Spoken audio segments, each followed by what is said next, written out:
just for nostalgia purposes, Right. I'm gonna hold on to them. I got you. Yeah, Yeah. we should have been recording that. Yeah, we should have been recording that. We For can run it those back who though. well, we just started, I should say. And since we just started, DJ Pocket is on his way to 4,000 pieces of vinyl that he is holding in collection. All right. He Yeah. has created My Claim to Fame. He has Oh, created Stay in Your Lane with H2O, yeah. Hartsfield Jackson, Count Bass.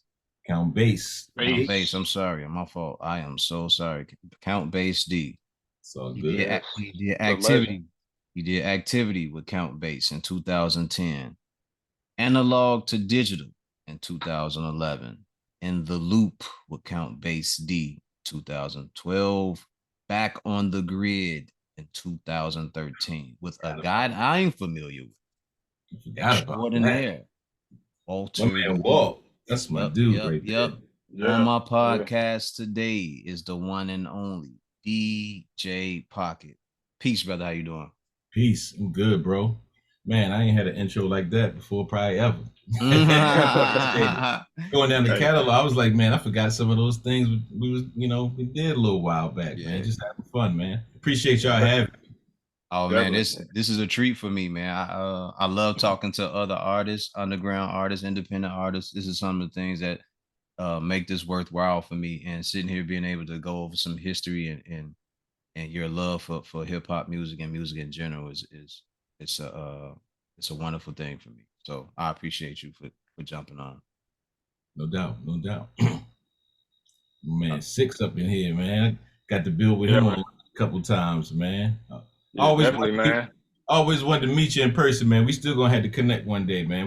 I think we caught up on the through Walt and then Yep. on a couple of the chats and stuff on Facebook. You know what I'm saying? But Absolutely. he was all Absolutely.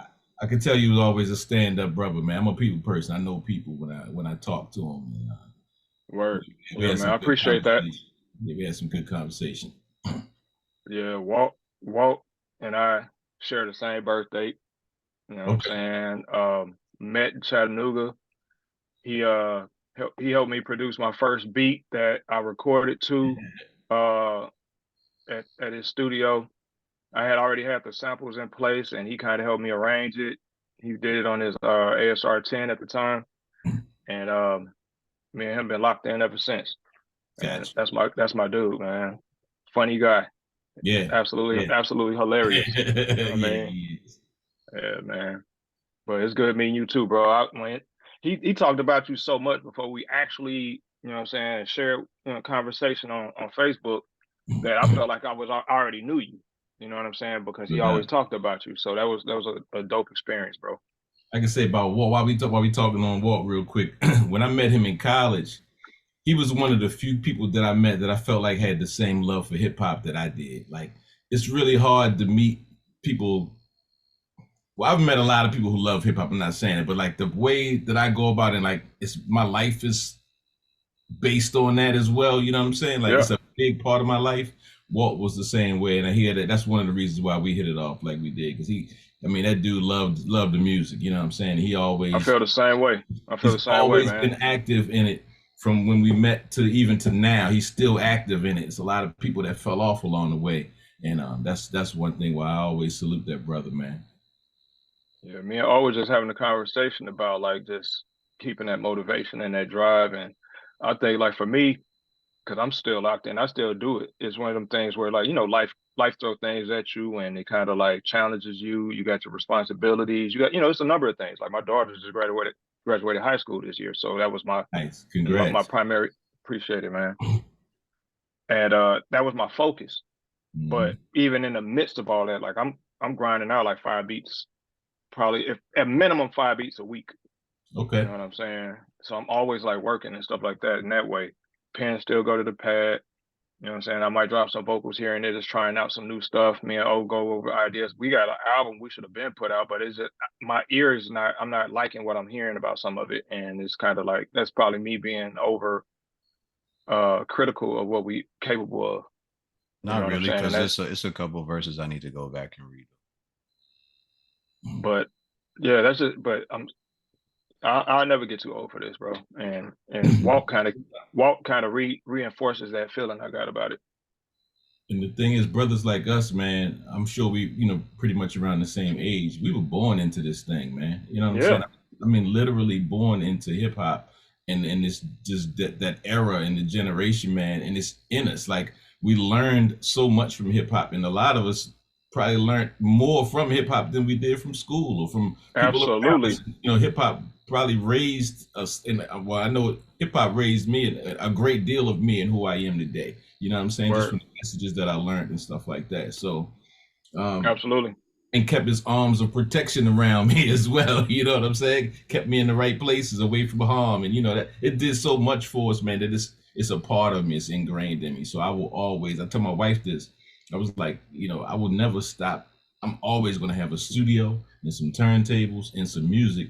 I don't care what. I don't care how old I am. I'm gonna do this. So either Word. you gotta accept this, or walk away before we get too deep into this thing. This was years ago. She ain't going nowhere. But I'm always gonna have a studio. I'm always gonna make beats, and it's not no 50 years old. You too old to rap, or you too old to do this or do that. You know what I'm saying? I'm not. I don't consider myself a rapper anyway. But Right. even though I've rapped before, but I'm not going to stop. It's not going to stop. I got you. Question about that. Where do you think the ageism in hip hop comes from? Because we seem to be the only genre that does that in music. Like if you 40 or 50 years old, you got to stop rapping, you got to stop making beats, you got to just get out the way.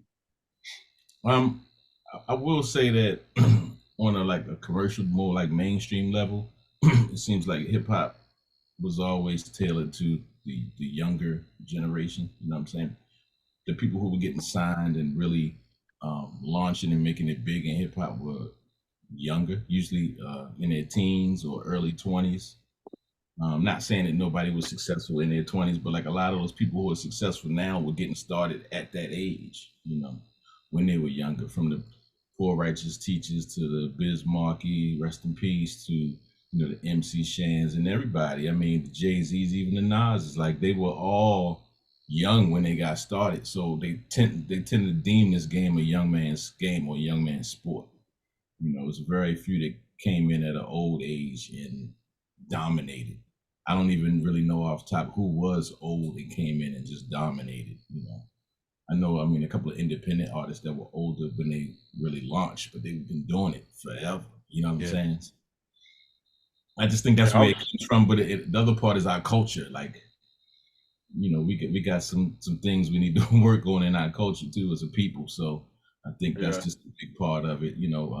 Everybody wanted to rap at some point, and then so culture wise, as you got older, if you're still trying to do it, you're chasing the old dream. It's kind of like basketball players. If you're young and you play basketball and you're nice with it, you're gonna get on at an early age. If you by the time you're getting out of college, if you're not nice with basketball, you pretty much give it up. So I think they take that same concept from sports and from athletics and stuff and put it with hip hop as well. It's the same type of concept. right. That's what I believe. I just don't agree with it with hip hop. You can start at 50 and be just as nice if you want to, if it's really in you. You know what I'm saying? Yeah, because I would even at that age, you might be a little fresher in it if you're just starting. You might have a different take on everything. Right. And I'm just talking about skill set. I'm not Yeah, talking about, I'm just talking about the skill set, the level of actually being able to do it and participate in it.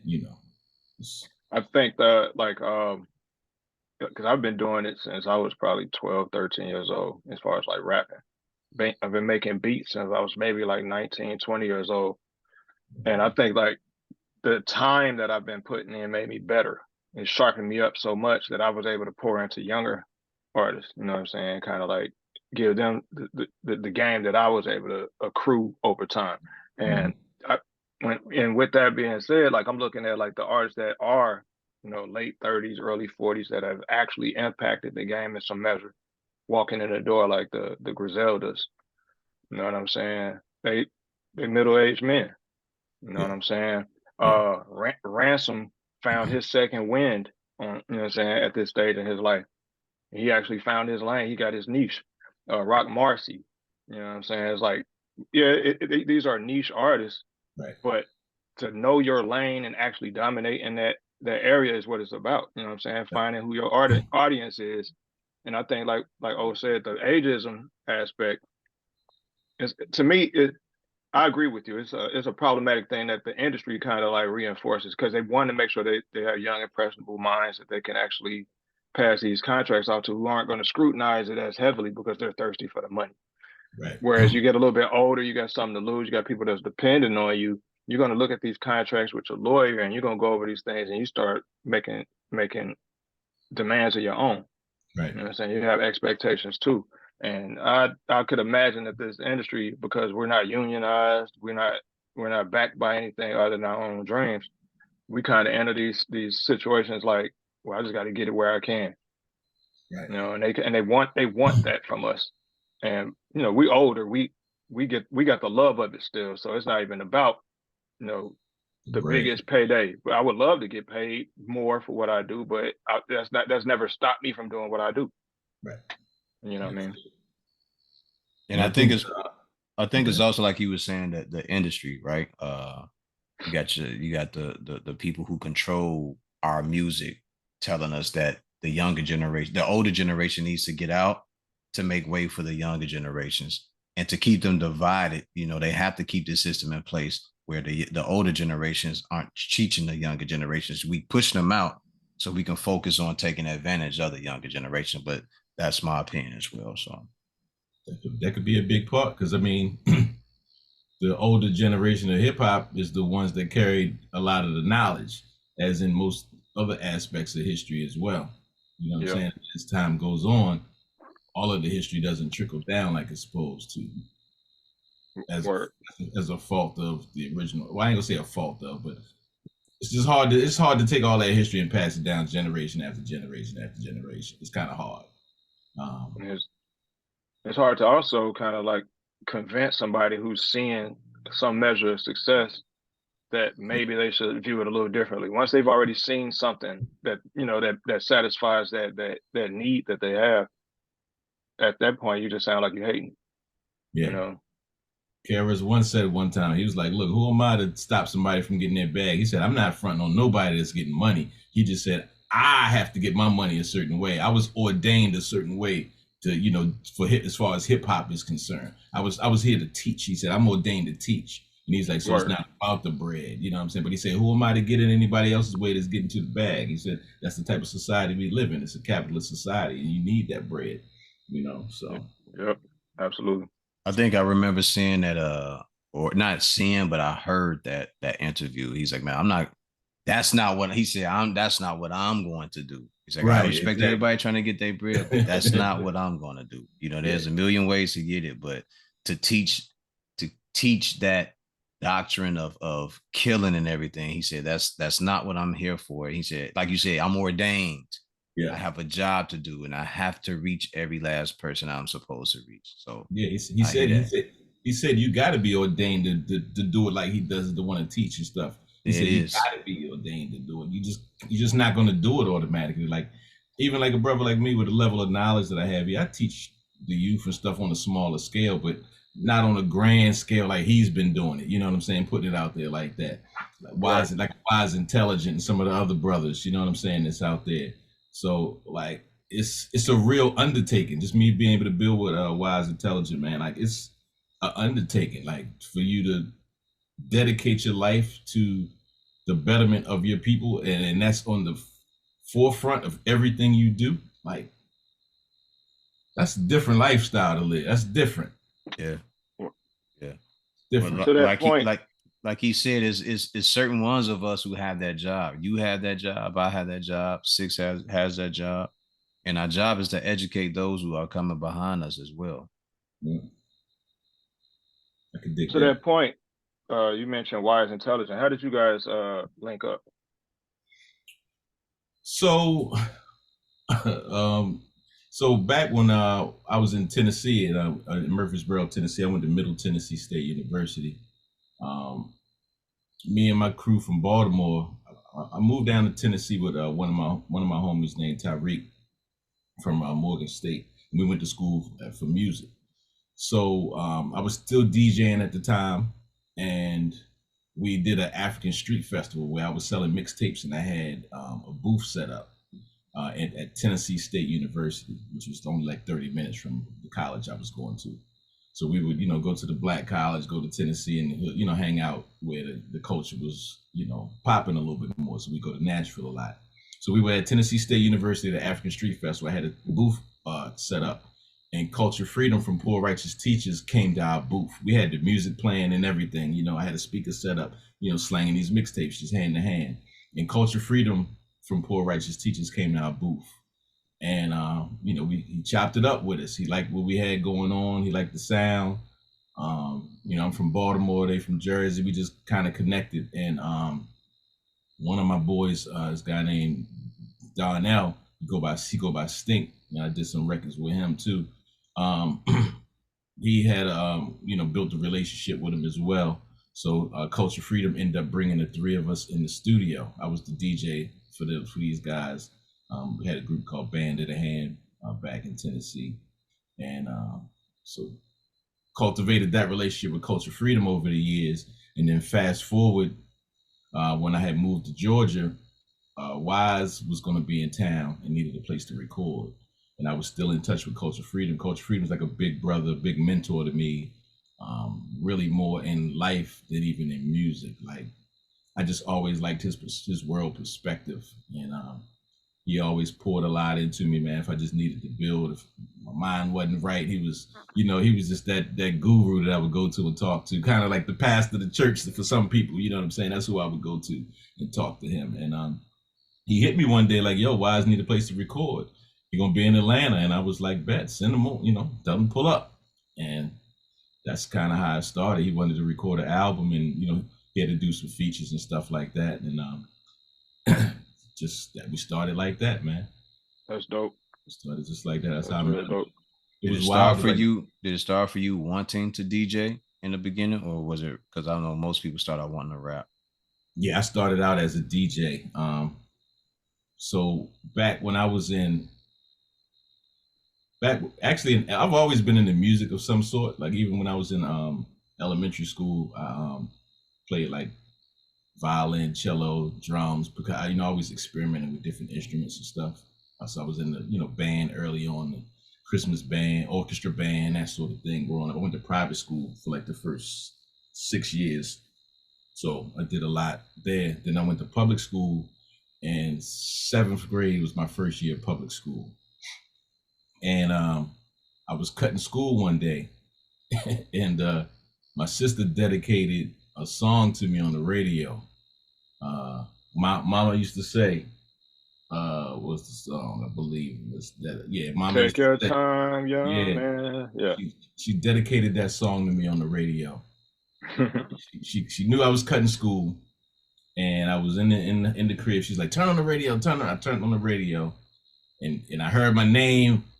I heard her talk, and this when they would record you could shout out somebody or whatever. And she's like, "Yeah, I want to shout out my little brother, my real name Jeffrey. My little brother Jeffrey. He home cutting school, whatever she said."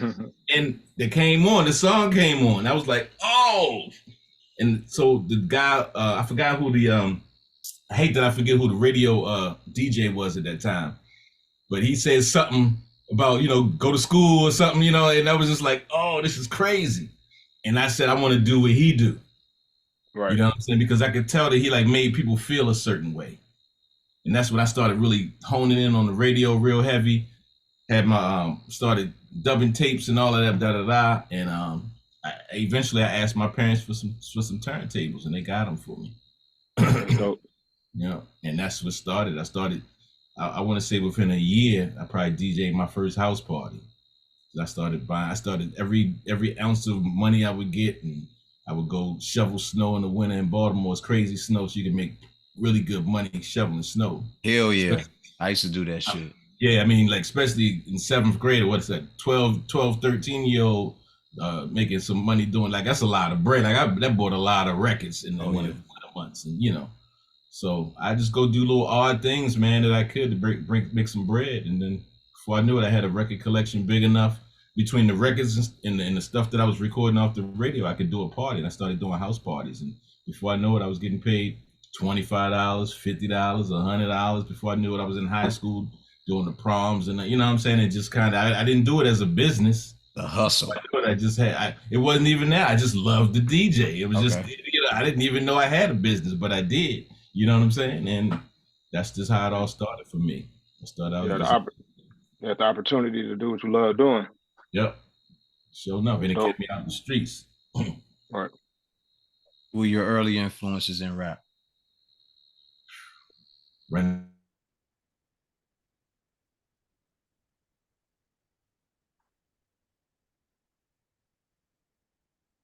You freeze up? I guess so. Ladies and gentlemen, we gonna pause it right here because my man. All right. So before you got cut off, you were saying who your I was asking who was your early influences. Yeah, Run DMC.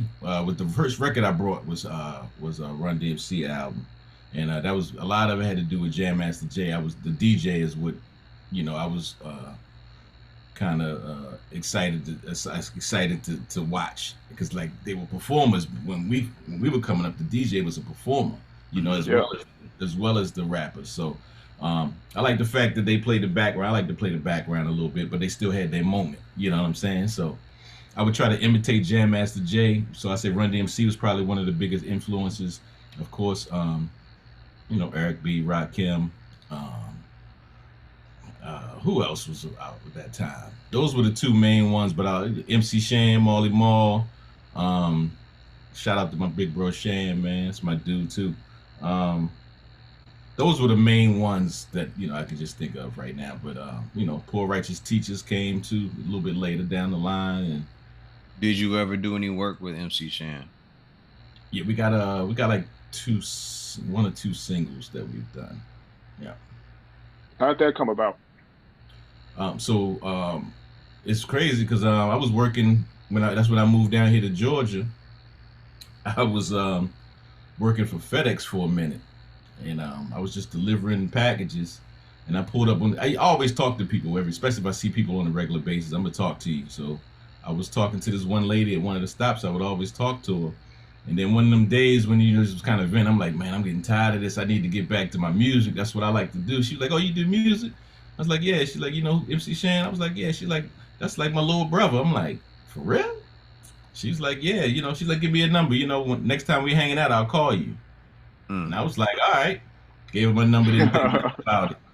So one day, about 2 or 3 weeks later, I'm just going about my business. I think I was actually about to go to the store for my wife, and she called me.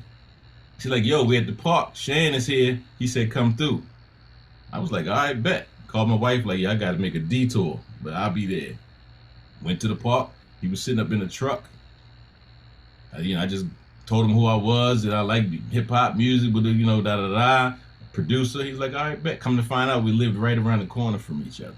Jeez. So he was like, yo, holla at me. I told him I got the studio, whoop-de-whoop. He hit me up, was like, yo, I need to do some stuff. And that's kind of how it started. That's dope. That's hard. I like that. Dope. Real good dude, man. Real good dude. I know people see him wilding on IG a lot and stuff like that. Shan is a real good stand-up dude, man. And he gave me a lot of game. Shit, I got my biggest check in hip-hop because of Shan. Really? Word. Absolutely. Yeah. Absolutely. Explain that. What happened? The details, please. He had a artist. Somebody reached out to him. Had an artist that wanted a project produced, and they wanted him to perform as well on the project. You know what I'm saying? They wanted him as part of the project. So I put together like an 8-song EP, I want to say it was. And he flew them in and he recorded the songs, and I produced everything. I mixed it, mastered it, and he did his features on a few songs, and they paid me handsomely. Wow. Dope. Wow. Dope. Congrats, my guy. Yeah. Shout out to MC Shan, man. God. Oh. Great dude, man. He's just a good dude, man. He ain't about the break. He's a good dude, man. Real good. Bro. He gave me a lot of good game, man. A lot of game. So from there, did it put you in contact with more people, or did you just continue to just grind? Yeah, I just kept grinding. I try not to ask people for anything. If something happens organically, it happens. Shan had an event here where everybody was there from Cool G Rap to the Grandmaster Caz, and Shan got this party bus, so he like renovates buses. That's one of the things he does on the side. He's good with his hands, so he like builds buses and rebuilds cars and go-karts and all kinds of shit. You know what I'm saying? So he had this event and told me to come through, and I get on the bus with them. And they chilling, Grandmaster Caz here, and it was crazy, man. Just all the pioneers were there, man, and so I got to meet some of the brothers and chop it up a little bit. It's dope how hip hop brings worlds together. You know what I'm saying? Yeah. Hip hop is the common thread. You know what I mean? Mm-hmm. Yeah. Tell us about how you and Count linked up. Count Bass D. Shout out to my man Count, man. His birth name is Dwight, correct? Dwight, correct. Yep. Stop putting that man business out there like that, man. Oh, he put it out there. He got an album. Yeah, he puts it out there. Okay. An album called Dwight Around Your Lips. Yeah. Hey, that's my album, dog. So when I first moved to Tennessee, me and my man Tyreek, we like to party and shit. So we kind of had the party house. Like, people was always just attracted to us and our crew. I think a lot had to do with the music, but just our personalities too. We always down to have a good time. So we was having to get together, and one of the sisters in our crew that was like sisters to us, nothing more than that. She brought a man with her, and it happened to be Count. You know what I'm saying? And to one of our events, to one of our parties, and me and him chopped it up. Found out he did music, I did music, and we just out of my whole crew, me and Count kind of hit it off. He's kind of not standoffish, but he's real reserved, real laid back. You know what I'm saying? Kind of like myself. I'll be in the cut and kind of watching what's going on before I really speak on anything. And we kind of hit it off. And at the time, he was actually leaving school, and I was starting, but he wasn't leaving like because of graduation or anything. He had a record deal, so we stayed in touch with each other, because like I said, the lady that he was dealing with was a good friend of ours at the time, and we just stayed in tune with each other, family events, that sort of thing. And eventually one day he invited me to the studio while he was recording his first album. And that was the first time I've been to studios before, but it's the first time I've ever been in a big, like a major facility where, right. I mean, I've seen mixing boards, but I mean, this was different. Like, so Nashville got this place called Music Row. They got like all the major labels from Sony to Warner. They all got their own studios there. You know what I'm saying? He was on Sony at the time, and he brought me to the studio, and it was just laid out. I mean, instruments everywhere, like whatever you wanted was there. And I would go to these sessions with him, man, and that's really where I first started really learning the business part of the game. You know what I'm saying? And understanding that I have to incorporate business in this as well. And I just seen a lot of the ups and downs that he had while doing his project, man, and people not showing up and that sort of thing. And he ended up playing all the instruments, drums, bass, and keys on his album. Did everything himself, whole first album. Wow. And it was incredible, man. And that's how he was able to make history, make his mark in the game. Word. Yeah, but that's how I met Count. Have you guys collaborated lately on any music? The most recent thing we did, I want to say the last thing we did together was the record with Snoop. Got a joint called Too Much Pressure. Where I'm pretty sure that was the last one we collaborated on. But Count got hit up by Snoop. Was like, yo, let's work. And Count told me about it. It was I want to say a Super Bowl, or it was a big football game. I'm pretty sure it was a Super Bowl, some Super Bowl Sunday. I should know the year, but I don't remember exactly what year it was. And he's like, yo, I got hit up by Snoop on Facebook. And I was like, word? He was like, yeah, man. He said, he want to work. I'm like, he said, so send me all the stuff that me and you ever collaborated on, like, because we did a lot of beats that never seen the light of day, and that sort of thing. And I was like, word. So I just started sending them.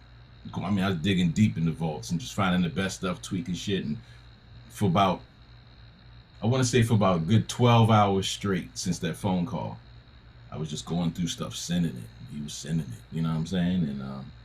And then I came across this one video, this track that we was making, and sent him the video. I was like, yo, remember this? Da da da. He ended up sending him the video. He was like, yo, I want that track. He sent him the beat, and he sent count back a verse.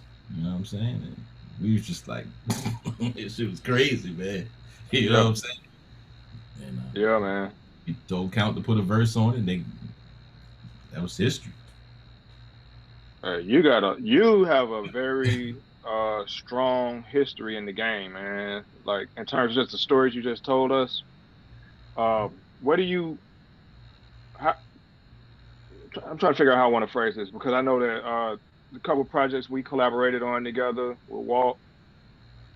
What do you see for the next 5 years? Like what are your plans in terms of music and growth in this business, considering how things are going in the streaming era? So yeah, I've been trying to learn a little bit more on the business side of things, just to kind of keep up with the times, because I feel like I've always been able to keep up with the times, but I never was actually able to be ahead of the times per se. Because a lot of times we have been innovative in some of the work and stuff that we've done, but we might not release it because we think it ain't what's fitting right now with, you know what I'm saying? So I'm really understanding that, you know, we are hip hop. We determine what's hot. We dictate that. And I'm really just starting to live that out myself, to be honest with you. And for the next 5 years, I want to focus more on me. I've been doing a lot of stuff for everybody else for the past 20 plus years. And I really want to see what I can do. Like, I mean, I know what I can do production wise. I mean, I've wrote some rhymes and stuff like that, but I want to put a little bit more into me, pour a little bit more into myself, because I've given a whole lot in this game. So as far as coming up soon, I got a couple of albums coming out with Wise Intelligent. Well, really one that I produced the majority of. The next one I recorded, I didn't produce that, but he got 2 albums coming out, and one is going to be an NFT album. So we're going to release it as NFTs. So I'm trying to do things kind of in that vein, trying to learn more about, you know, that, the new way of doing things and how music might be in the future, and try to tap into that. Wise is real connected. Got a lot of cats that's really up on technology and stuff in his network. So I learned a lot from him. And sometimes I get a chance to be around some of those people, so I get to learn, you know, what I can and pick their brain. And so in those type of situations, I just try to see what's coming next. And then when I'm in the studio, I've been really trying to dive deeper into my drum machines, and really because it'll get to a point to where I can make a dope beat, and I'll just run with that. You know what I'm saying? And just keep banging out. But I've been diving into the settings and every little element of the drum machines and stuff. And I just recently created some new shit to where I didn't create nothing new, but I created a new way to kind of, how can I explain? I don't know if I want to say this. I just found that I don't want to give it away just yet, but not online like this. But I found that I discovered a way to take the vocals out of the samples without using. How can I explain this without giving it away? I just found out a new technique that I'm going to explore a little bit deeper. You know what I'm saying? Inside the MPC. I got you. But that's what I'm doing. I'm diving deep into my drum machines and stuff, and tapping into things that I would normally mess with, and functions and functionality of the machine. Instead of just doing the basic functions, I'm really getting a lot deeper into the technology part of it. And then I'm also getting deeper into my vinyl. So the records that I collect are different than what other people are collecting. I mean, I'm really deep into vinyl collecting right now. I buy and sell records. So I've actually been revamping my whole collection. As I buy new records, I'll buy a collection from somebody, certain records I want to keep for myself, and then I'll get rid of some of the other stuff that I have. I've been trying to shift my collection to a different way of collecting as well. There's a lot of overseas records, a lot of gospel stuff. My gospel collection is bananas. Word. I'll be ready to put it up against anybody soon, boy. My gospel collection is insane.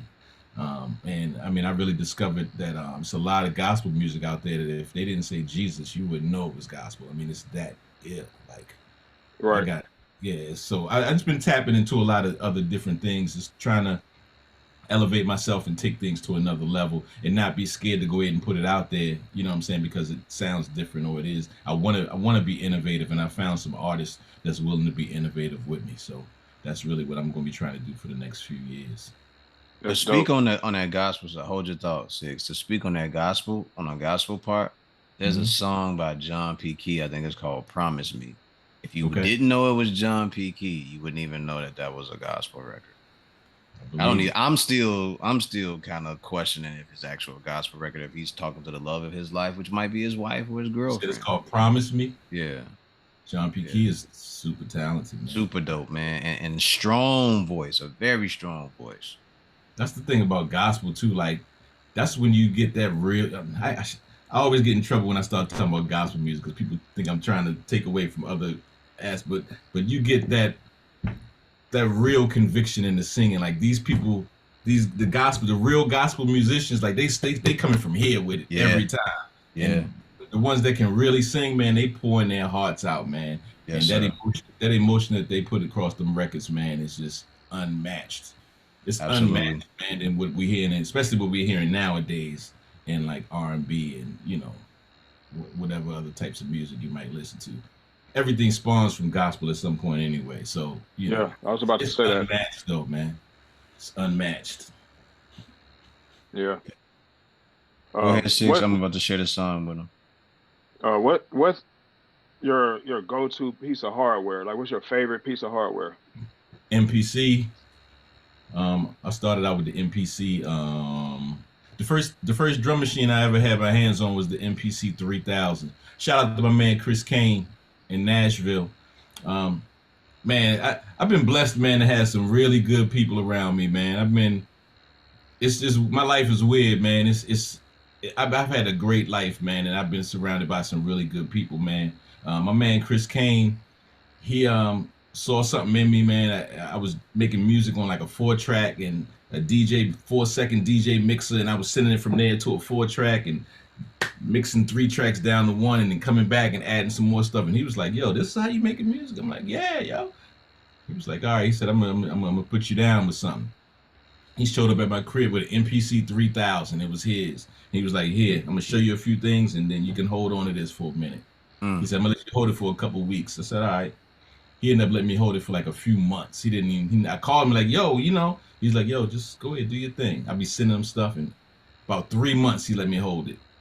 And then I got a loan check from school. It was Yeah, January, whatever. Got a loan check, and I brought my first MPC.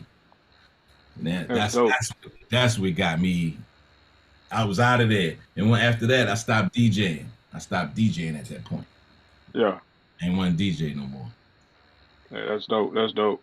Yeah. Yeah, cause I think my first piece of gear, it wasn't even mine. My homeboy went to Seattle, Hmm. came back with an ASRX, Okay. and That's the red joint, right? yep, yep, yep. The That's red the one. Pro ASR. Yep, the Pro. He came Okay. back with it. It had a Pentium chip in it, so it had a lot of processing power. Hmm. And I didn't know anything about it, but I sat there in his living room just messing with it. First time I ever made any beats. Hmm. And he was like, you know what? Go ahead and take it home with you. And I sat with it for like 2 months, and I came back with like 32 floppy disks just full of beats that I didn't necessarily know whether or not they were keepable. Mm. And we ended up recording my first album based on some of those beats. But the crazy part about it is because after I gave him his ASR back, I found this music program on the PlayStation. I kept hearing The, about that, man. I know a yeah, few the people that used to do. MTV generator. And me and Walt recorded some songs to some of the beats that I made on the PlayStation. And those were the beats that everybody started gravitating towards me over. They didn't know what I was making those beats on. Right. I took them to the studio and I just had them already like tracked out on CDs. and I would just pop the CD in and Big Block would just track him into his soundboard. Mm-hmm. And he was like, "What are you making these beats on?" I said, "I'll show you the next time I come to the studio." I came in the studio. I had a little small monitor screen hooked up to my PlayStation, and he was like, "Wait, what are you about to do?" And from that day forward, we've been locked in on that, man. And he put me on to using the MPCs. Block just like, you know what? If you're doing this with that, Right. here's this MPC. Try this. Yeah. And from that, I've been hooked on MPC ever since. Yeah, man. I had one of my good friend of mine here in Atlanta not too long ago that came by my crib. We was chopping it up, and he swear by Serato sample, and he was like, "Yo, they got the new update. This is whoop de whoop." And I was like, "All right, but he not an MPC guy, so Right. he was like, "Yo, it does this and it does that," and I was like, "MPC do that, MPC do that, MPC do that." And I'm trying to let him know, like, man, that MPC is a monster, man. People just don't know. And the hands-on opportunities with it, especially now with like the live and the X, the MPC X, the MPC lives. Yeah. Just the new generation of them.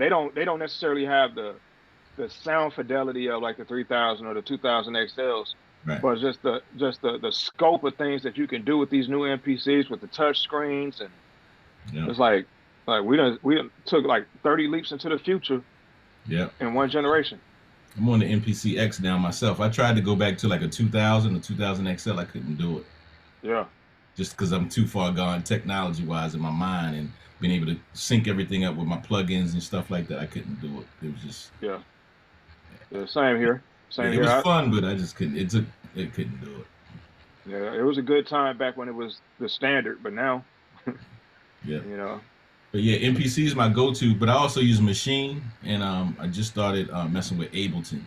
Machine, I used to do most of my stuff that's sample-free or royalty-free through Machine. It might have samples, but they're royalty-free, like the drum kits that come with it and stuff like that. They got sample packs kits. I do most of the stuff with Machine that's sample-free, that's royalty-free. It just gives me a different sound. It's a lot cleaner, and I just like the workflow in it. So depending on what kind of vibe I'm in or mode I'm in, I'll go to one of either MPC, the Machine, or Ableton. I started messing with Ableton lately too.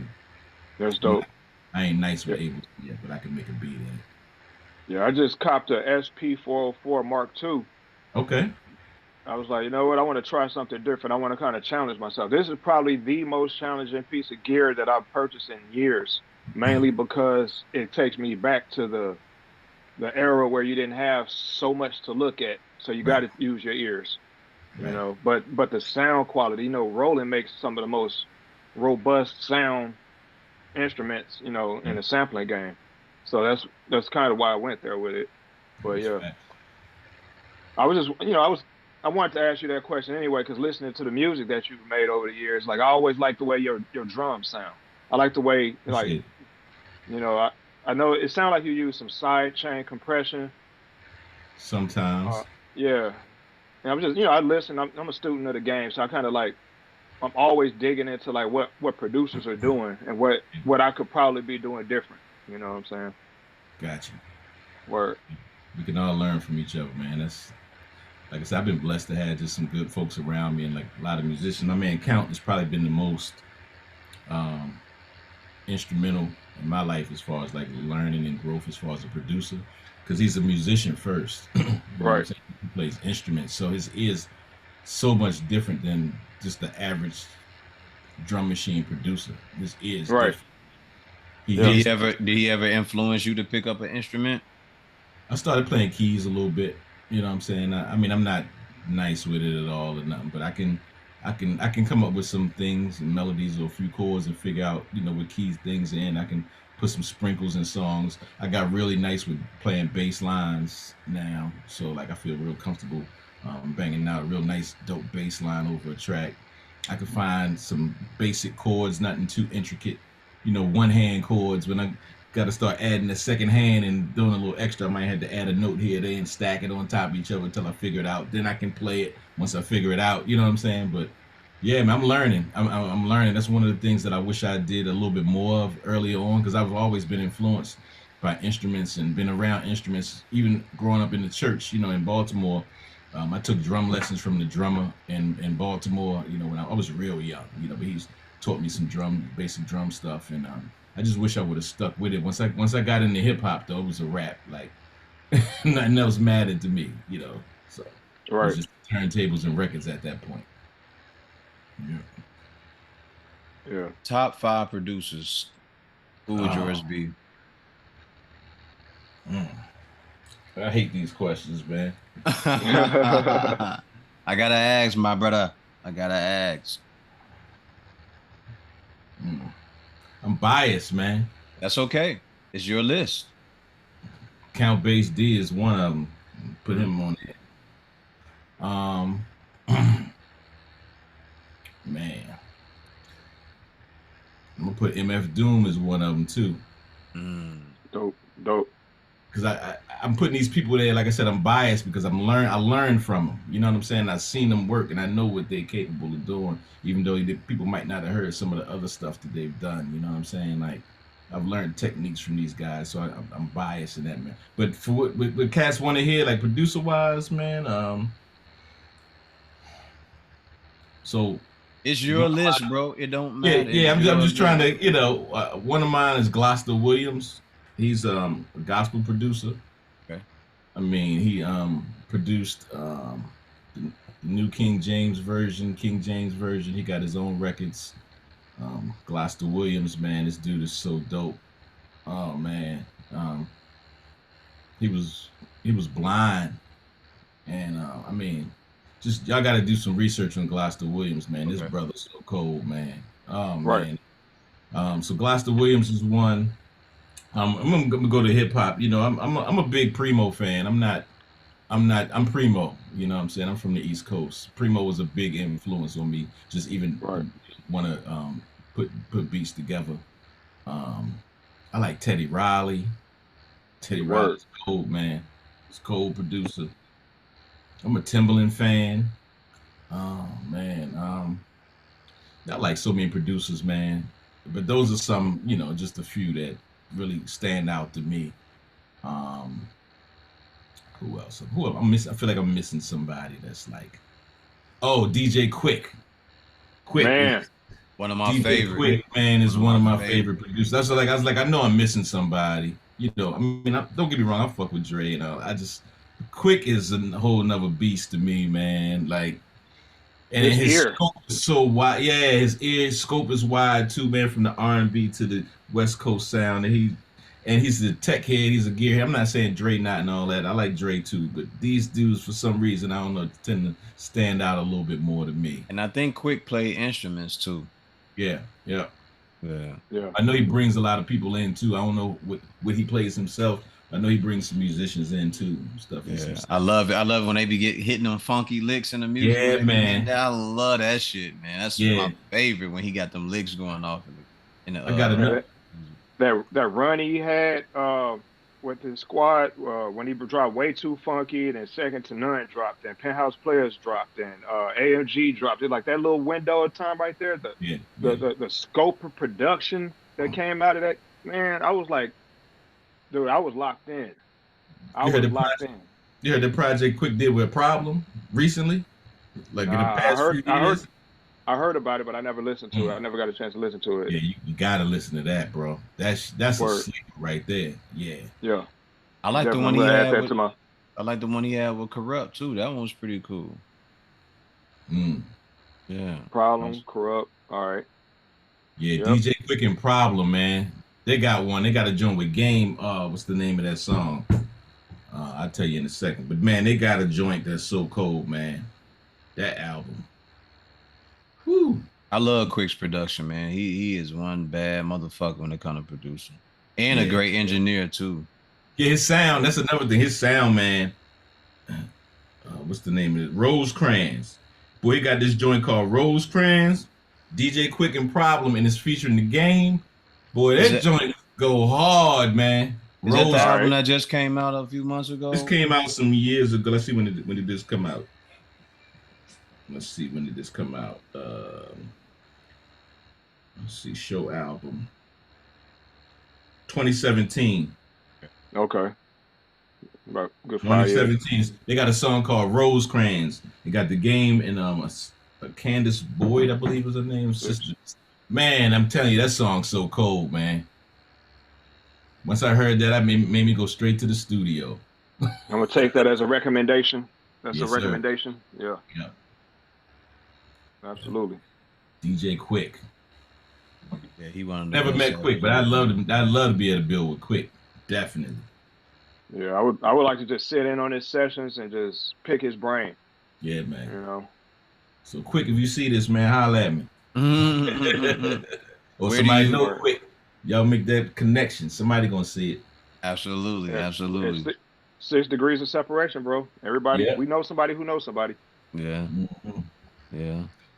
What do you think about Jay Dilla's production? I love Jay Dilla's production. Okay. Jay Dilla was super dope, man. Innovative. I'm gonna tell you the one thing that I didn't like, and it wasn't Jay Dilla. It's the fact that so many producers tried to imitate his sound, man. And I just hated that, man. I mean, it was once he came out and he had a short run, because of his health, issues and that sort of thing. But I got tired of hearing those. I wanted to hear his sound, not everybody else trying to sound like him. You know what I'm saying? But yeah, Jay Dilla was that dude, man. Yeah. Shit. Yeah, he had a wide range of music that he had done in that short period of time. His drums was sick, man. He really knew how to utilize that MPC, man. He was an MPC user as well, and his drum programming was just insane, man. He had to have. There's no 4 bars in The Stakes is High that are identical to another 4 bars. Each 4-bar section in Stakes is High, and his drums are all uniquely placed. I can believe that. That's unheard of. That's unheard of in hip hop. That's some meticulous construction. Yeah. Yeah, it is. Because he wouldn't quantize. He wouldn't quantize. He would structure his beats and add swing here and there, but he would freehand his beats. Yeah. And I mean that's what gives it that live feel too, though. That gives it another, musical element to it. Keeps it from sounding so choppy, you know what I'm saying? So yeah, so rigid. Yeah. So rigid, yeah. Definitely. Mm-hmm. That's one of the dope things about the MPC though, is like you can take different sequences and have them not all locked in at 96 BPM. You can have it 96.235. You can have 96.2 or 95.678. You can have it all, and it kind of gives it a nice little swing or flow to it as well. You know what I'm saying? It just depends how you use it, how you use the tools in front of you. Absolutely. Mm-hmm. But yeah, Dilla's. Who are like the actually? I got a picture of Dilla.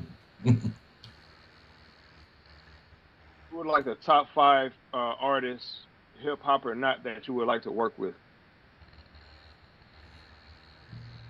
That I would like to work with. I would love to work with like a Nas or a Jay-Z. I've remixed a lot of their music, and I think they sound really good over my tracks. Not just because of who they are, but like I really think that I could make some real dope shit for them. I don't know, man. Who else is out there that I would love to? I would love to work with Griselda. I'm a big Conway fan. I like Benny. I like Wes. I like all of them. Don't get me wrong, but I'm a big Conway fan. It's something about his presence when he raps, and even when he performs. You know what I'm saying? He like commands a certain presence that I really like. So I would love to work with Griselda. Who else out there?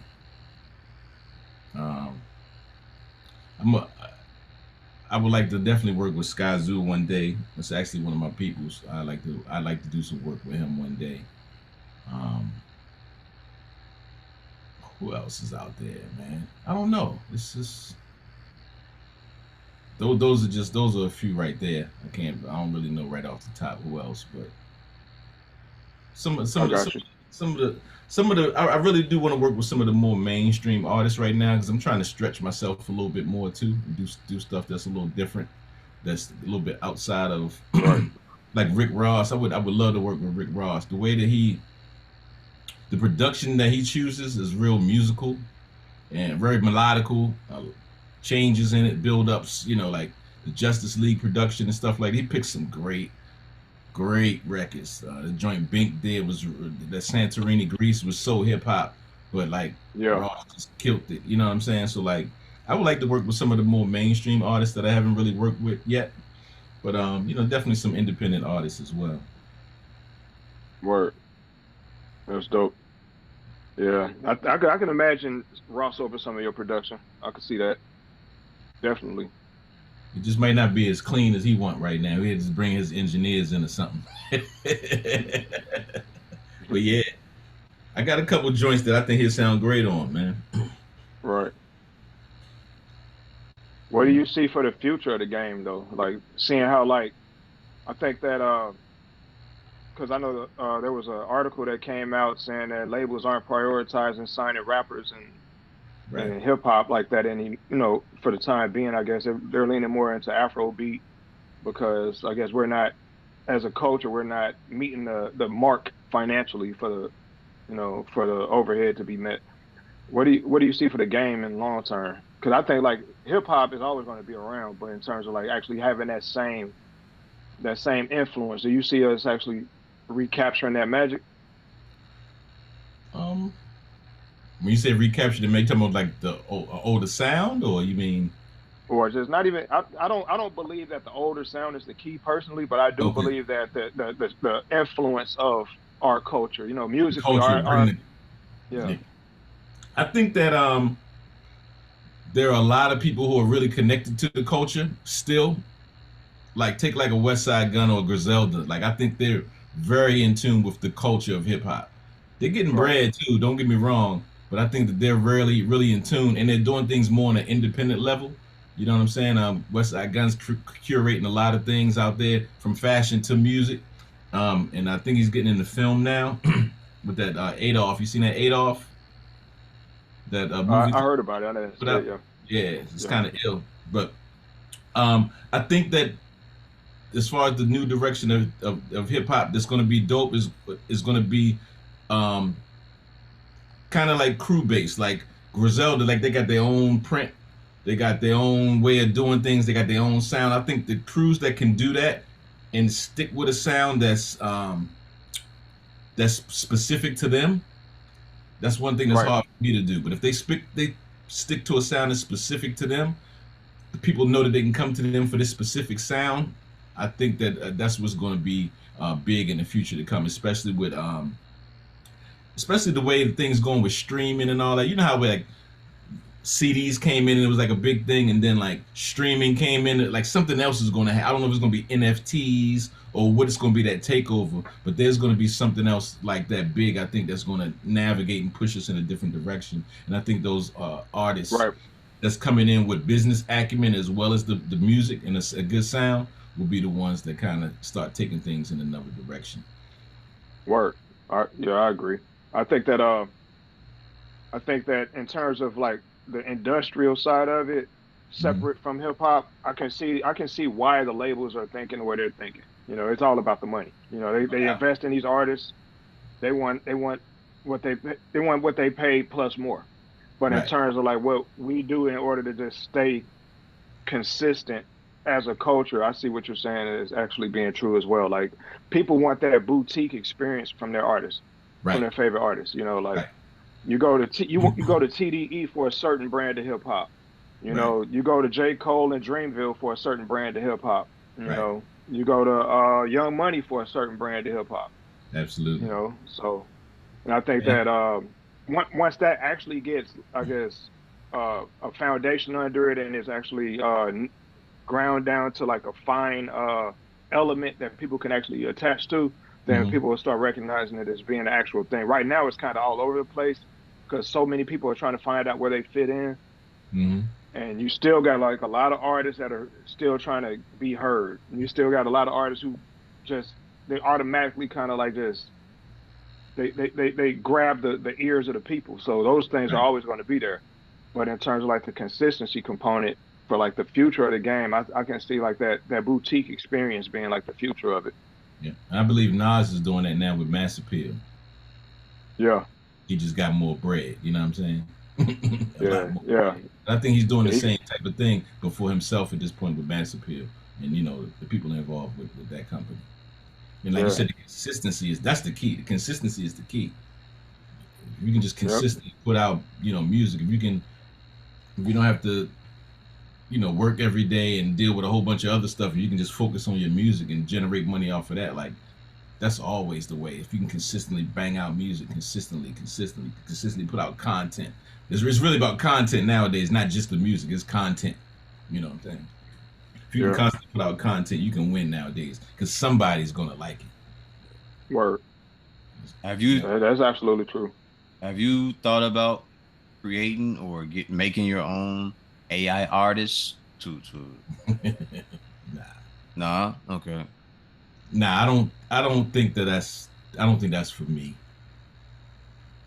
I like to work with people too much. Like I like to be in the studio. I like to be able to coach the artists, and you Okay. know what I'm saying. I like that. Like, and I think I'm pretty. I think that's one of my strengths.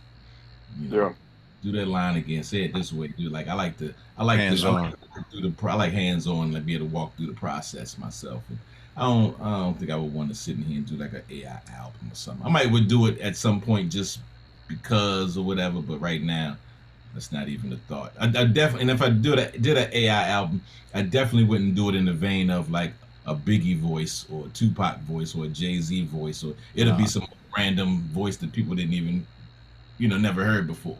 You know what I'm saying?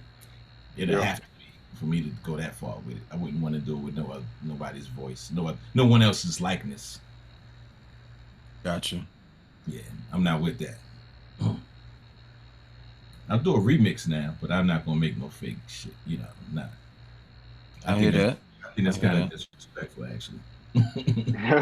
Do you ever tune in with the Baltimore artists and check out the scene there? Not like I should, but I mean, I hear about the cast that's doing it big, out of Baltimore, Okay. like the J Royales and them, like it's cast that's doing it, you know. I mean, I check for them, but I'm not really tapped in and tuned. When I go back to Baltimore, I'm usually like checking family and then just really heading back out. Like Baltimore, just so wild, man. It's wild, man. Oh, and Jamil, Honesty, I gotta shout him out, Baltimore. You know what I'm saying? Shout them out, because I want to know about some artists out there that I But should yeah, pay they attention to. those two brothers are doing it real big. And it's a lot of other artists too from Baltimore. But those two, I check for them. And yeah, man, just I'm being honest, like the it's just the culture still is so grimy in Baltimore, man. I don't fuck around when I go home, man. I just Okay. go home, check my family, and come back. I'm gonna be 100. That's how I am when I'm in and out of Chicago. I'm not like that in and out of Chicago. I'm seeing who I'm coming to see. I don't linger and kick it in the scene and try to see what's hot, what's not. I just go Yeah. see who I came to see and stay out the way. I mean, I still got some folks that if they bring somebody to me, I'm not against it, but I'm not going to them. They're gonna most likely come to me. I'm not going to their hood or whatever. Or, you know what I'm saying? Right. I'm not. It's just me. They can come meet me in my hotel or something. You know what I'm saying? But we can meet somewhere. But I ain't. So Baltimore has that Chicago feel then. I mean, I haven't been to Chicago myself, but Okay. it's Baltimore's grimy, man. And I mean, it's grimy, man. And I'm too old for that shit, man. Yeah, You you know, got a lot to live for, my guy. You got to stay out of the bullshit. yeah, and then I mean, stuff can set people off real easy nowadays, man. I ain't supposed to tote in Baltimore either, so that's another. I try to take it easy, and I like to be. I like to be in places that I can tote my shit legally. Right. South got Yeah. me spoiled. Yeah, it can Hey. do that to you. It can South do got that me to you. spoiled, Yeah. you know what I'm saying? But yeah, but shout out to Baltimore though. Like I still got people I fuck with in Baltimore. My man, Lil Yeah, I got Clayway family from out there. Baltimore. Yeah, yeah. My man, Yeah. Lil Clayway. He was a big independent artist out of Baltimore. He down here now, and shoot, he was in the lab a couple of days ago. He just laid a joint 16 for me. I'm about to put an album out with my man Eddie Meeks from the group Prophetics, and well, Dochino now, it used to be Prophetics. Then it's Dochino, John Doe, and Eddie Meeks.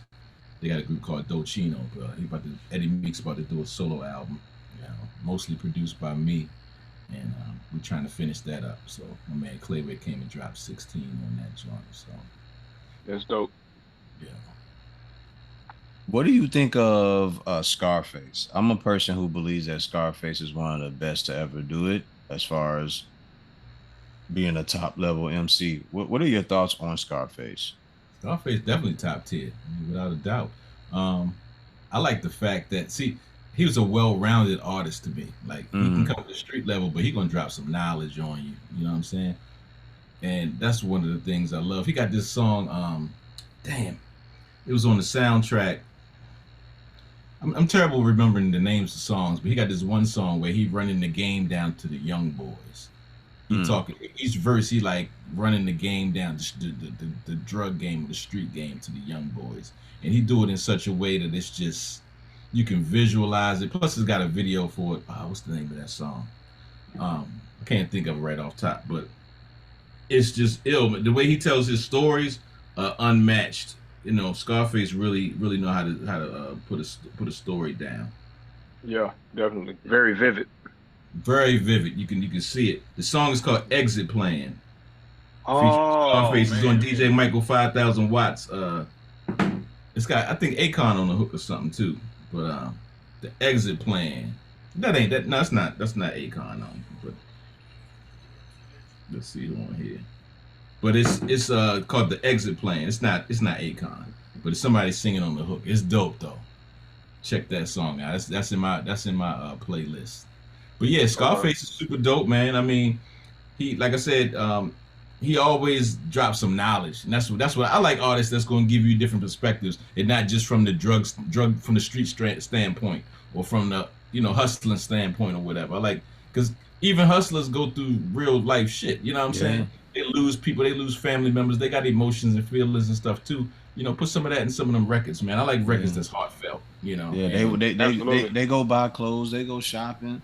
Yeah. They like women too. They like to sit back and chill with their guys. They do regular shit. Absolutely. So I like to hear more songs like that. I miss the party songs, like the certain songs, like it's just a certain song that we would hear in the club that was just fun and like a Summertime, for instance. Like there's no songs that feel like that anymore. You know what I'm saying? It's all even the club joints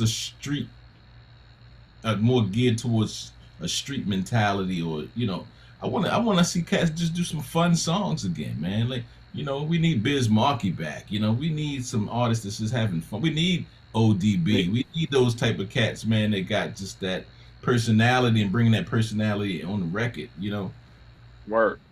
Do you think that this is the most do you think that this is the most dangerous era in hip hop that we've had so far? I mean, it's always been dangerous, though, man. I mean, when I was going to skating rings and stuff back in the day, they were shooting. You know what I'm saying? I went to the Fresh Festival in Baltimore. My first concert I ever went to. After my sister dedicated that song to me, maybe a few months after that, she took me to a concert when LL came out, the box and all that type of shit.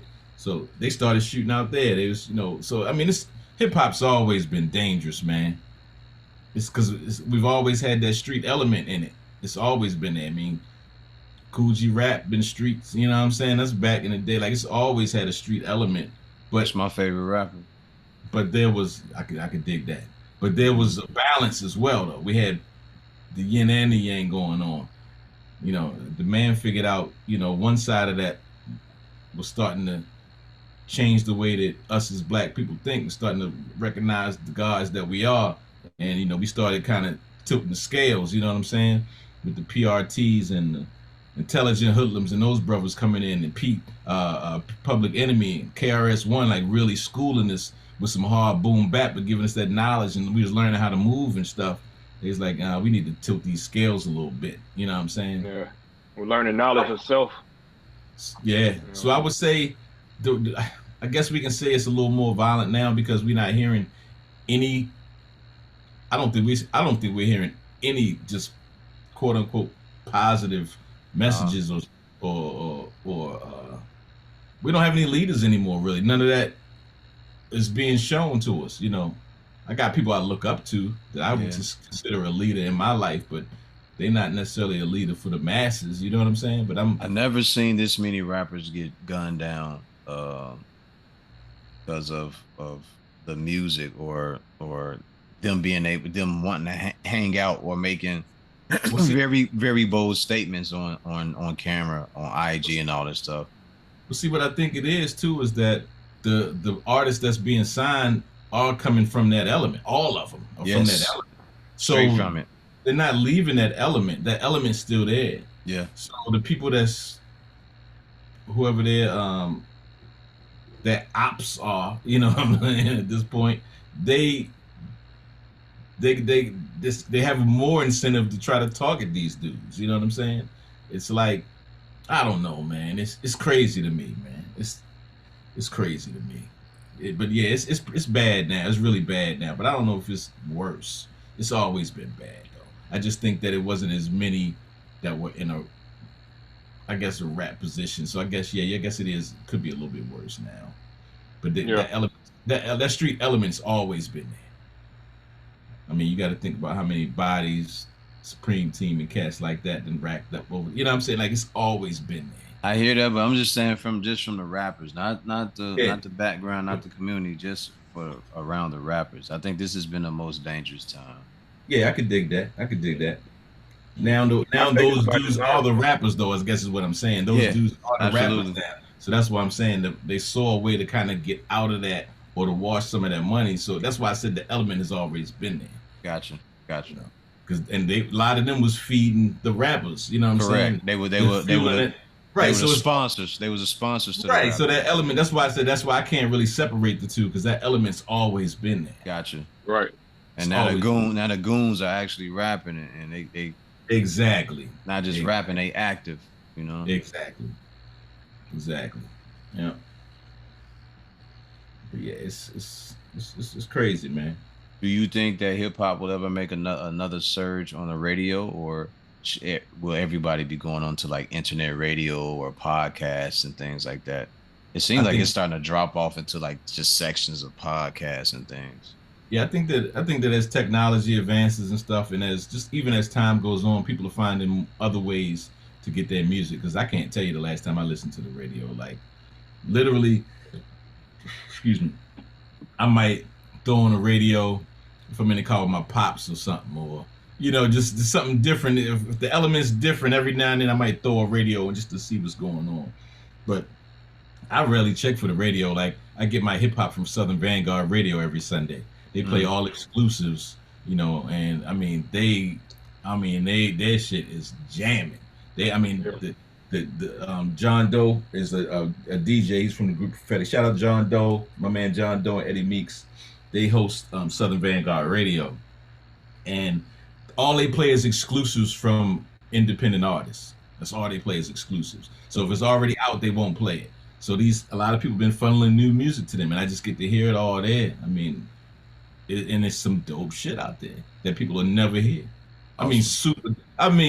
Some great music, man. So that's how I get my music nowadays. So I'm sure a lot of other people do the same thing, and they stream that on Twitch. So Twitch or whatever other platform you may use, those other podcasts and stuff is where I think people will start getting more music from. Because you can tailor your life to be however you want. You can listen to it when you want to. You know what I'm saying? So it's just a lot easier than having to tune into the radio. The radio going to fade out at some point, I believe. Yeah, radio is a dying format. Yeah, radio hasn't really been able to keep up with the streaming era in that way because people are finding their own playlists, they find their own artists, they finding, you can if I want to put you on to something, I don't even got to give you a cassette tape anymore. I can just send you a link, and you'll get put on to something quicker than radio will pick up on it. Radio is usually late. They pretty late to the party nowadays. So. And they only gonna give you one thing though. They one dimensional. Yeah. You can't even get a good R&B joint to ride to your lady with, and you know what I'm saying. If you got a woman, you know what I'm saying, you can't even really find no good R&B to ride with your woman with. No, you can't. And they don't really play a lot of old school anyway. They go into like everything's got to be like the most current, whatever that is, right here, right now, which is Right. okay. But if you think about like what the typical subject matter is nowadays, everything is so extreme, Right. you know. Yeah. Yeah, they have diluted the R&B category, man. They Man. torn that down. Like I don't like he was saying, DJ Pocket was saying, I don't hear a lot of great R&B just out anywhere. I don't hear people singing songs. I don't hear people, growing up, you could hear people like in groups singing songs Right. and being in churches. Like I whatever, all that old classic shit that made us funnel to like rap R&B groups or a certain solo artist. I'm not hearing that no more. Like everything just sounds like it's patty cake. Like let's get right to it. Yeah. Don't hear too much Jodeci, Boys to Ben, Mm-mm. Babyface, none of that. They leave something to the imagination. You know what I'm saying? Yeah, Yep. Everything yeah. else is like, yo, let's Everything is literal. let's get to it. Let's, you know what I'm saying? Yeah. That's everything is literal. Exactly. Exactly. Yeah. So Yeah. that's the difference, man. Yeah, it Hey, sucks this to is a see it like that. It sucks to see it like that, man. I wish there was more creative artists out there that was doing something on the R&B and on the hip hop side. The thing is, they are doing it. Those artists are out there. Yeah, they They just are. They they are. just not being put on a big platform. And but there So it is. the labels aren't interested in creativity. They're interested in marketability. They want to be Yeah. able to sell it. They want fast food. They want to push the fast Microwave. food. well, they want to be able to sell it to a specific audience that's Right. not gonna, you know what I'm saying? There's an audience for all of this stuff, for everything. It's just about who has Maximizing the money profit. and who's gonna, right. Well, if you're talking about the mainstream, but like like I said, from an independent space, we can do it on our own. We just got to have a team. It takes a team. Yep. So like we can put out some more positive music, but who's gonna hear it if you don't know how to market it? So Pocket got to, besides making the music, I got to also find somebody to market it, and somebody got to be able to market it damn good. I got to be able to get enough content up to get my YouTube numbers up, to be able to do, like and you got to be consistent with it for years, so the bubble from that level, unless it's just one of those things that just happen to catch on. You know what I'm Yeah, saying? A lot of times definitely. I agree. they say a lot of times we give up right when we're at the finish line. Like you can't see the finish line, but you could be about to step across it and you give up. You know what I'm saying? A lot of times we do that Word. as people because we have exhausted so many resources and stuff. You know, Yeah. Become discouraged. yeah, become just discouraged, or life catch up with you and you don't know how to navigate and keep doing what you're doing and still handle life. You know what I'm saying? You Word. know, a lot of things hit you with life. You know, we all go through that. You know, I've had my times. You know, but I never stopped music. Like, I mean, I might have stopped for a month or two, but I've never said I'm not doing music no more ever. I've Right. never said I'm retired. None of that type of stuff. When I'm not making good music, I know that there's something going on in my life that I need to fix.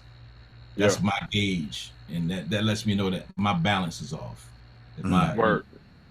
my pH balance is off if I ain't making good music. Hey. No, but yeah, I'm, but I appreciate you saying that. That's the realest shit. That's real. no, it's real, man. Like when my mom's passed away a few years ago, like I went into a little zone. Like, my wife came to me one day. She's like, "Yo, you ain't been in the studio in like 2 months. Like, what's going on?" And I'm like, I snapped out of it. Like, not immediately, but it let me know, like, okay, I got to deal with something. I thought I Mm. Right. dealt with it, but I ain't really deal with it. So it made me dig deeper in myself, and I reached out to a couple of folks and got my head right. You know what I'm saying? I'm back in the lab. You know what I'm saying? Like, if I'm not making music, something's off in my life. That's just something that I've learned about myself. That's because that's one thing that's been constant since day one with me is music in some shape, form, or fashion. So if that's not there, something's off. That's one way. 100. Yeah. Yeah. I can 100% relate to that. It's like that. I come home, I get off work. I work 12-hour shifts. I'll come in, I get right to it, especially because I spend all 12 hours doing something for somebody else, serving their purpose. Hmm. The least I can do is get back to serving some of my own purpose. You know what I'm Absolutely. saying? On some measure, be it me mixing something down, uh, finishing up a track that I knew I should have probably finished up days ago. My process is, I got to be consistent, and I think that's a big Right. thing. You know. Absolutely. I'll probably bring out a couple of beats tonight. All right, Siks, any other questions you want to ask him? I don't want to hold him too much longer. Nah, man, I appreciate this conversation though. Pocket really dropped some gems. Yeah, Man. we're good, man. Whenever y'all want to do this again, we can build anytime, man. It's Awesome. I love to talk this hip hop thing. Absolutely. Awesome. I would love to. Yeah, it was dope having this conversation with you, Pocket, man. I'm glad we got to do this. Yeah, we had to do it again and get Walt on here, man, so we can dig into that album me and Walt did, man. I forgot, man. We had such good times doing that, man. We had to get Walt on here with me, man. So I saw he posted yesterday that he got some projects that he needs to get ready to start putting out. He said he just been hanging in the background, focusing on some stuff. Okay. And it resonated with me a bit. And you know what I'm saying? I think we need to get back, link back up, get back on the same page and start collaborating again. Yeah, that's dope, man. Yeah, Walt one of them dudes, man. Like, I never wanted to really rap or nothing like that, but he one of them dudes that could bring it out of me and have me, actually write some shit. You know what I'm saying? And like kind of challenge me to it's just another aspect of hip hop. You know what I'm saying? He helped bring that out of me, and I forever thank him for that, man. Word. Definitely. Yes, sir. Well, with that said, we're going to end it here. Remember the mission statement when you striving for greatness. God never puts you in the driver's seat if it's taken. I would like to thank DJ Pocket and Walt. Appreciate you guys for making this happen, man. Thank you very much. Absolutely, man. Appreciate y'all. Yes, sir. Yeah, man. Peace. Yep. Stay up. Yes, sir. Definitely. We'll talk.